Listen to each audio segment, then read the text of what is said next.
2017, what are the key agriculture schemes and allocations announced in the Union Budget 24-25 and how do they impact farmers in Maharashtra?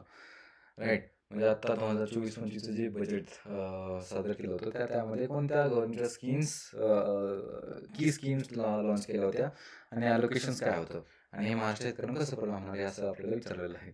तर 2024-25चं जे आहे ते वेगवेगळे initiative गव्हर्नमेंटने सुरू केले होते आणि गव्हर्नमेंटने जवळपास 1.5 लाख करोड रुपये ॲग्रिकल्चर आणि अलाइड सेक्टरला ठेवले होते. किती 1.52 लाख करोड रुपये ॲग्रिकल्चर आणि अलाइड सेक्टरला ठेवले होते. आता कोणकोणते की इनिशिएटिव्ह 2024-25च्या बजेटमध्ये विचारले होते. ठीक आहे. नॅचरल फार्मिंग प्रमोशन होतं. तर नॅचरल फार्मिंग आपल्याला माहिती आहे की जे आहे ते नॅचरल बेस इनपुट वापरतात. नेचर बेस इनपुट, निसर्ग आधारित शेती केली जाते. त्यामध्ये केमिकल फर्टिलायझर वापरलेले नाही आहेत, पेस्टिसाईड जे आहेत केमिकल पेस्टिसाईड वापरायचे नाही आहेत. त्यानंतर जे हार्मोन्स आपण वापरतो ट्रीटमेंट करायला, ग्रोथ हार्मोन्स GH, ते वापरायचे नाही आहेत.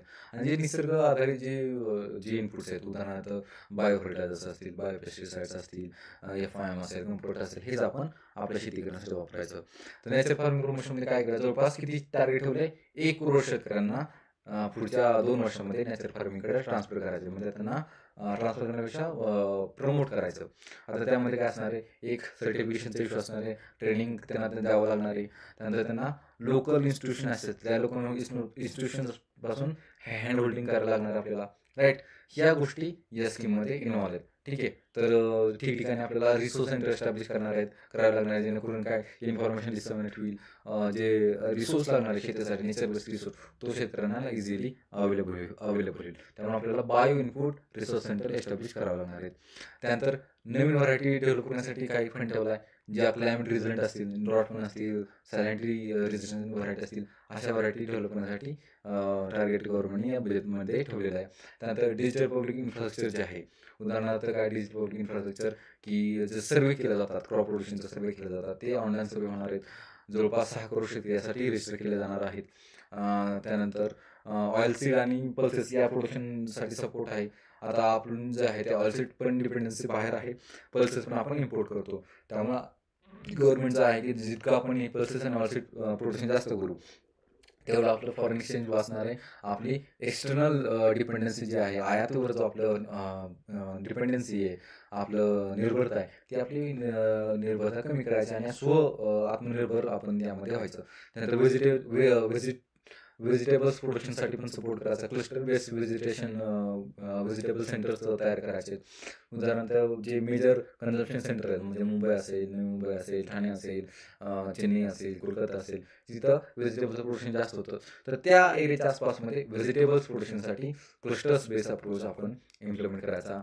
त्यानंतर श्रिम्प प्रोडक्शन आणि एक्सपोर्टसाठी त्यांनी एक स्कीम सुरू केलेली आहे की इंडियाला ग्लोबल लीडर तयार करायचं ग्लोबल स्ट्रीम मार्केटमध्ये. ठीक आहे. त्यामध्ये फायनान्सचा सपोर्ट करायचा, इन्फ्रास्ट्रक्चर डेव्हलप करायचा, या सगळ्या गोष्टी यामध्ये इन्व्हॉल्व आहेत. आणि नॅशनल कोऑपरेशन पॉलिसी त्यांनी सुरू केलेली आहे. PM किसान सन्मान निधी 60,000 करोडचं बजेट आहे. PM किसान, त्यालाच आपण म्हणतो किसान सन्मान निधी. ठीक आहे. PM किसान आहे, त्यामध्ये 6,000 रुपये प्रति शेतकऱ्याला दरवर्षाला दिले जातात.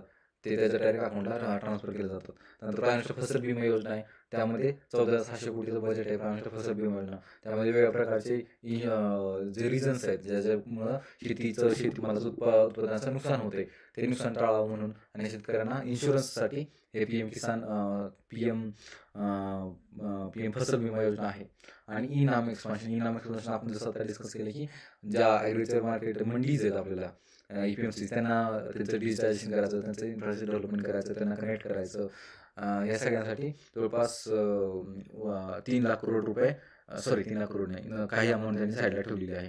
तर या सगळं या बजेटमध्ये इन्व्हॉल्व आहे.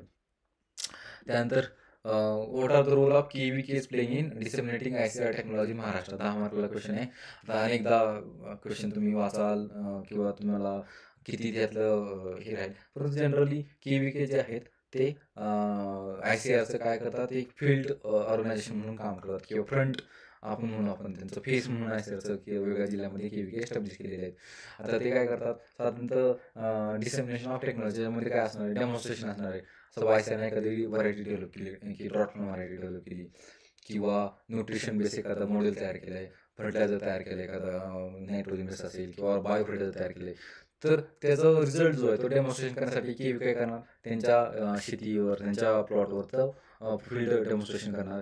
त्यानंतर शेतकरी, वेगवेगळे शेतकरी जे आहेत, मशरूम फार्मिंग असेल, हनी रेअरिंग असेल, त्यानंतर आपल्याकडे बाकीचे जे आहेत त्यांसाठी प्रोसेसिंग इंडस्ट्री असेल, त्यांसाठी शेतकऱ्यांना इंटरप्रेन्योरशिप डेव्हलपमेंट असेल, वुमन फार्मर्स असेल, त्यांना ट्रेनिंग देतं ते, ठीक आहे, कॅपॅसिटी बिल्डिंग केलं जातं. त्यानंतर हे जे क्लायमेट वेदर अपडेट्स आहेत, वेदर अपडेट देण्याचं आणि त्यानुसार फार्म प्लॅनिंग ऑपरेशन्स ॲडवाईस जी आहे, ॲडव्हायझरी सर्व्हिस ते प्रोव्हाइड केले जातात. त्यानंतर काही इनपुट्स आहेत, जसं बायो इनपुट्स आहेत, बायो फर्टिलायझर आहे, बायो पेस्टिसाइड, किंवा काही व्हरायटीज आहेत, काही ग्राफ्ट आहेत, काही सीडलिंग्स आहेत, त्यांचं प्रोडक्शन करणं ते शेतकऱ्यांना देणं, त्याचं काम ते KVK करतात. त्यानंतर यूज ऑफ ICTचा वापर केला जातो, म्हणजे इनाम असेल किंवा किसान पोर्टल डेव्हलप केलेलं आहे.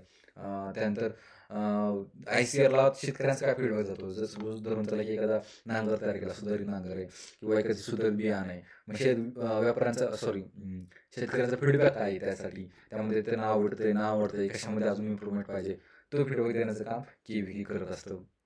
ठीक आहे. फ्रंटलाईन एक्सटेन्शन सिस्टीम म्हणून ते काम करत असतं, की जे काही ते शेतकऱ्यांना आणि KV ICRला ते दुवा म्हणून काम करतं. राईट.